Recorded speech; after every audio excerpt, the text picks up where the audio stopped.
श्री स्वामी समर्थ. नमस्कार मंडळी, स्वागत आहे तुम्हा सर्वांचं आपल्या मराठी यूट्यूब चॅनेलमध्ये. स्वामी महाराजांच्या कृपेने तुमच्या सर्व चांगल्या इच्छा पूर्ण हो हीच मी स्वामींच्या चरणी प्रार्थना करते आणि आज या नवीन व्हिडिओला सुरुवात करते. जर तुम्ही पण घरामध्ये जुने कपडे दिवसेंदिवस सांभाळून ठेवत असाल, फाटके कपडे, जुने कपडे तुमच्या घरामध्ये असतील तर त्याचा किती मोठा वाईट परिणाम आपल्यावर, आपल्या घरावर होतो ही माहिती मी तुम्हाला आजच्या या व्हिडिओद्वारे सांगणार आहे. त्यामुळे तुम्ही व्हिडिओ शेवटपर्यंत नक्की पहा. चॅनेलवरती नवीन असाल तर सबस्क्राईब करा, सोबतच बेल आयकॉनलाही प्रेस करा, जेणेकरून जेव्हा कधी मी नवीन व्हिडिओ अपलोड करेल त्याचं नोटिफिकेशन सर्वात आधी तुम्हाला भेटेल आणि तुम्ही एक पण व्हिडिओ मिस करणार नाही. तर पहा, आपल्याला महिलांना शक्यतो कपडे घेण्याची मोठी हौस असते, आवड असते, म्हणजे विशेषतः महिलांनाच म्हटलं तरी चालेल. तशी पुरुषांना पण असते, पण स्त्रियांना जास्त आवड असते.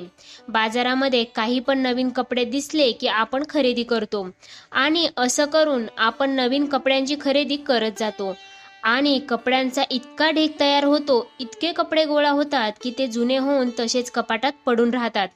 आपण त्याचा वापरही करत नाही. आपल्याला असं वाटतं की आज ना उद्या आपण ते कपडे वापरू, पण वर्षानुवर्ष आपण त्या कपड्यांना हात पण लावत नाही. आपल्याला वाटतं कपडे आहेत कपाटातच ठेवले तर त्याने काय होतं, पण नाही. त्याचा खूप वाईट परिणाम आपल्यावर, आपल्या घरातल्यांवरती होत असतो. महिलांचं कसं असतं, कितीही जुने झाले कपडे तरी त्या कपड्यांमध्ये त्यांचा जीव अडकलेला असतो. तसेच लहान मुलांचे कपडेही आपण कितीही छोटे झाले तरी तसेच ठेवतो, पण आपण ते टाकत नाही. तर अशा जुन्या व फाटक्या कपड्यांचं काय करावं, तर सगळ्यात पहिली गोष्ट म्हणजे फाटलेले कपडे वापरणार असाल तर ते शिवून घ्या आणि मगच वापरा. दुसरी गोष्ट म्हणजे फाटलेले कपडे कधी पण वापरू नये, कारण फाटक्या कपड्यांमध्ये नकारात्मकता ही खूप जास्त असते. बघा, एखादा आपल्या आवडीचा ड्रेस असेल तर तो जर आपल्याला बसत नसेल तर तरी सुद्धा आपण तो कपाटामध्ये तसाच सांभाळून ठेवतो, वापरतही नाही आणि टाकूनही देत नाही. पण लक्षात ठेवा, आजच तुम्ही तुमचे कपाट चेक करा. अशी काही कपडे असतील ना ज्यांना आपण 1 वर्षापासून हात लावलेलाच नाहीये, 100% यापुढे पण तुम्ही ते कपडे वापरणार नाही. अशी कपडे तुम्ही काढून टाका. जर काही कपडे ही तुम्हाला वापरायची नाहीत किंवा तुम्हाला ते फिटिंगमध्ये येत नाहीये तर अशी कपडे वापरण्याजोगी असल्यास एखाद्या गरजूंना दान करा. लक्षात ठेवा, फाटलेले कपडे कधीही दान करू नका. वापरण्याजोगे कपडे दान करा. फाटके कपडे तुम्ही कचऱ्याच्या डब्यामध्ये टाकून द्या. बघा, फाटक्या कपड्यांमध्ये नकारात्मकता खूप जास्त असते. आपल्याला बघा दुःखांचा, संकटांचा सामना करावा लागतो, तर हीच कारणे असतात. याचा अनिष्ट परिणाम, वाईट परिणाम आपल्याला भोगावा लागतो. पण आपण या गोष्टींचा, फाटक्या कपड्यांचा एवढा फारसा विचार करत नाही. फाटके कपडे वापरल्याने आपल्याला अनेक आजार होण्याची शक्यता असते. आतले कपडे म्हणजेच अंडरगार्मेंट्स जे असतात ते फाटके वापरल्याने मानसिक आजार वाढतात आणि कपड्यांसंबंधी हे जर तुम्ही नियम पाळले नाही तर हृदयासंबंधी आजारांचा सुद्धा तुम्हाला सामना करावा लागू शकतो. या गोष्टी तुम्ही लक्षात ठेवा, त्यांचा विचार करा. फाटके कपडे घातल्याने आपल्यामध्ये नकारात्मक ऊर्जा जी आहे ती खूप जास्त प्रमाणामध्ये निर्माण होते आणि कमरेच्या खालच्या भागामध्ये जर आपण फाटके कपडे घातले तर आपल्याला शनिदोषाचा सामना करावा लागतो. तुम्हाला माहिती आहे, आपल्यावर शनिदोष असेल तर आपल्या जीवनामध्ये काहीही चांगलं होत नाही. शनी महाराज आपल्यावरती नाराज असतील तर आपल्याला खूप दुःखांचा, अडचणींचा, संकटांचा सामना करावा लागतो. म्हणून शनिदोष लागू नये यासाठी तुम्ही बघा फाटके कपडे घालू नका. वापरण्याजोगे कपडे दान करा. दान केल्याने आपल्या पितरांचा आपल्याला आशीर्वाद मिळत असतो. पण अंगावरून काढून तसेच कपडे कधी पण कोणाला देऊ नये, ते धुवून द्यावेत.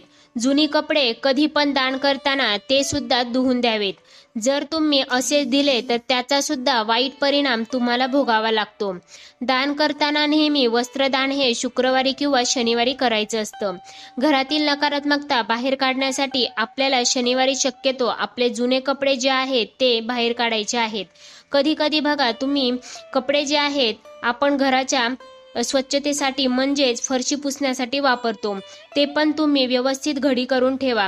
गाठोडे बांधून ठेवू नका. जेव्हा असं गाठोडं आपण बांधून ठेवतो त्यामध्ये नकारात्मकता वाढते, मग त्याचा वाईट परिणाम आपल्याला भोगावा लागतो. त्या नकारात्मक लहरी घरामध्ये फिरायला लागतात. मग आपल्या घरात भांडणं होणं, मुलं चिडचिड करणं, मुलांना अभ्यासात प्रॉब्लेम येणं, नवऱ्याची प्रगती न होणं यासारख्या अडचणींना आपल्याला सामोरं जावं लागतं.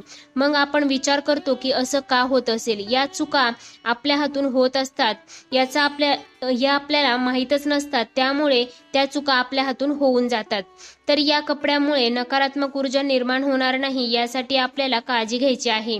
आणि लक्षात ठेवा, कपडे हे सुद्धा कुठली पण वस्तू असू द्या की जिला आपण 3 ते 4 महिने हात लावला नसेल तर त्या ठिकाणी नकारात्मकता साचायला लागते, दारिद्र्य येतं. म्हणून बघा, दर दिवाळीला आपण घर स्वच्छ करत असतो, तर स्वच्छता ही वेळोवेळी प्रत्येक सणाच्या आधी झालीच पाहिजे. तसेच ब्लँकेट, गोधडी सुद्धा थोड्या थोड्या दिवसांनी उन्हात ठेवायला हवं, कारण ते तसंच ठेवून तिथे पण नकारात्मकता पसरायला लागते.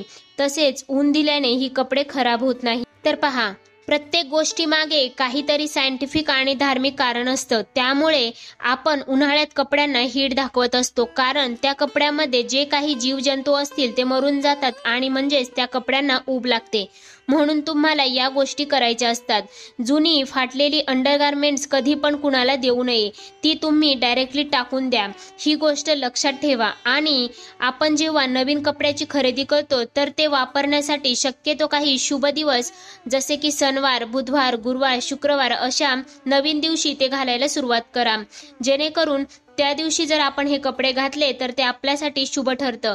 त्यामुळे शुभ गोष्टी आपल्यासोबत घडत असतात. कपडे ही अशी गोष्ट आहे जी आपण रोज घालतो आणि ती आपल्या जीवनातील अविभाज्य घटक आहे. कोणीही कितीही श्रीमंत असो नाहीतर गरीब असो, तो वस्त्र परिधान करत असतो. त्यामुळे याबाबतच्या काही गोष्टी लक्षात ठेवा. तुम्ही 4च कपडे मोजून ठेवा, पण ते व्यवस्थित असले पाहिजे. त्यामुळे लक्षात ठेवा, आपल्यावर या गोष्टींचा वाईट परिणाम होऊ नये म्हणून वेळोवेळी या गोष्टींची काळजी घेतलीच पाहिजे. तर मित्रांनो, आजचा व्हिडिओ तुम्हाला आवडला असेल, आजची माहिती आवडली असेल तर कमेंट करा. त्यासोबतच चॅनलवरती नवीन असाल तर सबस्क्राईब करा. पुन्हा भेटूया अशाच माहितीपूर्ण व्हिडिओ सोबत. तोपर्यंत श्री स्वामी समर्थ.